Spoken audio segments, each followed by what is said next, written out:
Hello day students, mission बुनियाद हमारा गणित बेटा डे 33। बहुत ही इंटरेस्टिंग और बहुत ही इम्पॉर्टेंट कॉन्सेप्ट है ये हमारे मैथ्स का, जो कि आपको हमेशा काम आता है और बड़ी बड़ी क्लासेस तक में हम इसे करते हैं। गुणनखंड वृक्ष, आप इसके बारे में जानते भी हैं, फैक्टर ट्री जिसे हम इंग्लिश में कहते हैं। बेटा इसमें क्या होता है, हमें हर संख्या के गुणनखंड आगे एक ट्री की फॉर्म में बनाते जाना है। इससे सुंदर आप एक्टिविटी भी कर सकते हैं। जैसे यहाँ 24 नंबर लिखा है, तो मुझे ये देखना है कि इसके अभाज्य गुणनखंड कौन कौन से हैं। अभाज्य गुणनखंड मतलब ऐसे नंबर हमें बताने हैं जो कि इसको भाग करें, लेकिन किसी और संख्या से वो खुद भाग ना हो, अभाज्य हो, सिर्फ एक और अपने आप से भाग हो। ठीक है, तो नीचे तक हमें जहाँ तक क्वेश्चन हमारा अभाज्य गुणनखंड पर नहीं आके रुकता, हमें वहाँ तक करते जाना है। तो देखिए सबसे पहले यहाँ 24 लिखा हुआ है, यहाँ नीचे चलेंगे तो वो संख्या करनी है जो 24 को भाग करे। तो 24 यहाँ पे 2 लिखा है, तो आप 24 को 2 से भाग करके देख लेंगे कि यहाँ पे क्या आएगा।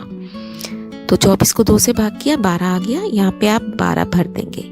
ठीक है, अब 12 से फिर मुझे नीचे जाना है, 1 4 उसने अपने आप दिया, इसका मतलब आप 4 से भाग करके देख लेंगे, तो आपके पास आ गया 3 हमने यहाँ दूसरे सर्कल में भर दिया। अब यहाँ देखिए बेटा कुछ नहीं दिया गया है, लेकिन ऐसे 2 नंबर हमें भरने हैं जिनको गुणा करके 4 आ जाए। ऊपर की तरफ जाओगे तो आप नीचे की संख्याओं को गुणा करेंगे, जैसे 3 गुणा 4 12, 12 गुणा 2 24। नीचे से ऊपर तो गुणा करके देखेंगे, ऊपर से नीचे जा रहे हैं तो भाग करेंगे।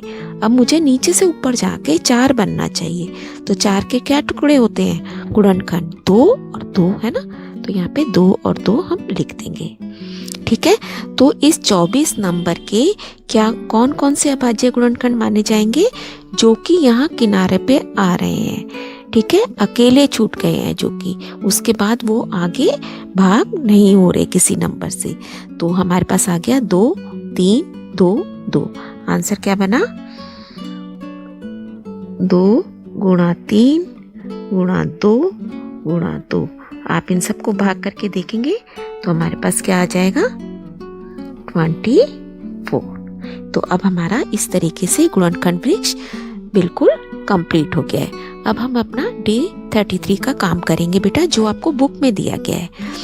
तो हमारे पास एक गुणनखंड वृक्ष हमें इसने कंप्लीट करने को बोला है 45 का। यहाँ 9 भरा है, अभी मैंने आपको समझाई दिया है कि ये दूसरा सर्कल आप कैसे भरेंगे।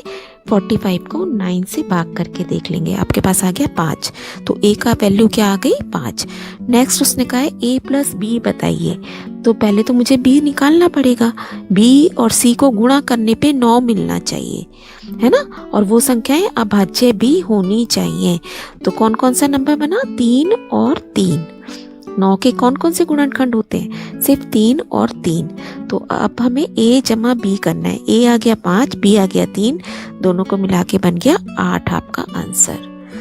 अब वो पूछ रहा है b व c किस प्रकार की संख्या है।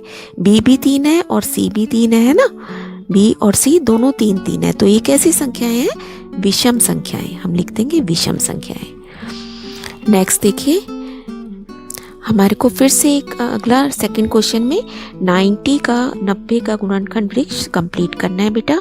सबसे पहले उसने बोला a का मान बताइए, तो a आपको पता है ऊपर से नीचे जा रहे हैं, हम भाग करेंगे 90 को 2 से, आपके पास आ गया 45, यानी कि a की वैल्यू कितनी हो गई, 45। ठीक है, नेक्स्ट वो पूछ रहा है b प्लस c किस प्रकार की संख्या होगी।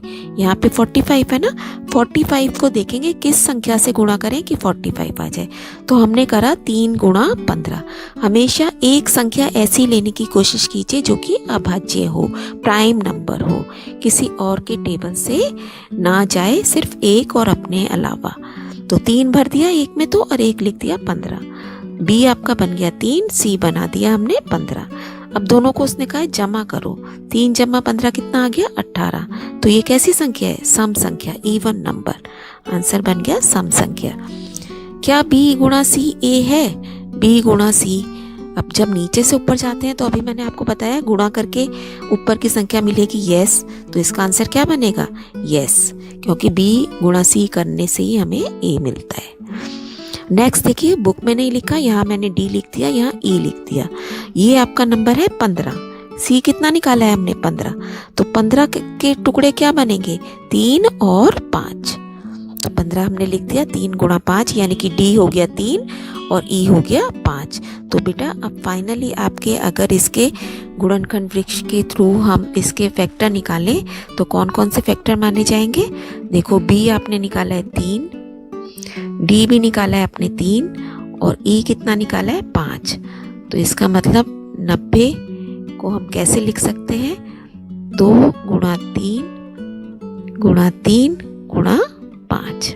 गुणा करके देख लीजिए, 2 गुणा 3 6, 6 गुणा 3 18 गुणा 5 90। और ये सारी संख्याएं कैसी है? अभाज्य, जो कि किसी और संख्या में नहीं भाग होती है ना।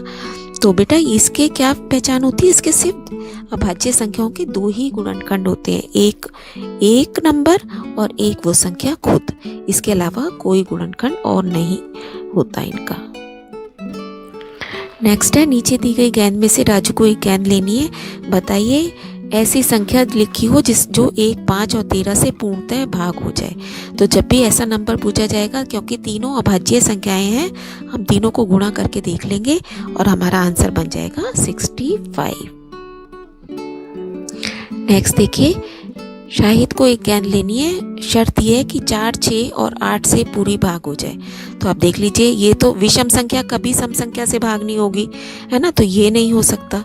अब ये देखो किस किस से भाग हो रहा है? 6 से हो जाएगा, 4 से नहीं हो रहा। तो आपको ये तो बड़ा ही आसान क्वेश्चन है कि कौन कौन से तीनों संख्याएं से। तो हमारा आंसर बनेगा 24। 4 के भी टेबल में आता है, 6 में भी और 8 में भी। नेक्स्ट है, आपको ऐसी गेंद लेनी है जो 6 और 8 दोनों के गुणज हो, यानी कि दोनों के टेबल में आए। देखिए ये 6 में आ रही है लेकिन 8 में नहीं, ये 6 में आ रही है 8 में नहीं, ये दोनों में आ रहा है, ये 8 में आ रहा है 6 में नहीं, है ना बेटा। तो इस तरीके से आपको आंसर करने हैं। आंसर बना 96। तो ये डे भी हमारा कंप्लीट हो गया। वेरी इंटरेस्टिंग, बहुत ध्यान से समझिए इसे और लर्न कीजिए बेटा। Stay blessed.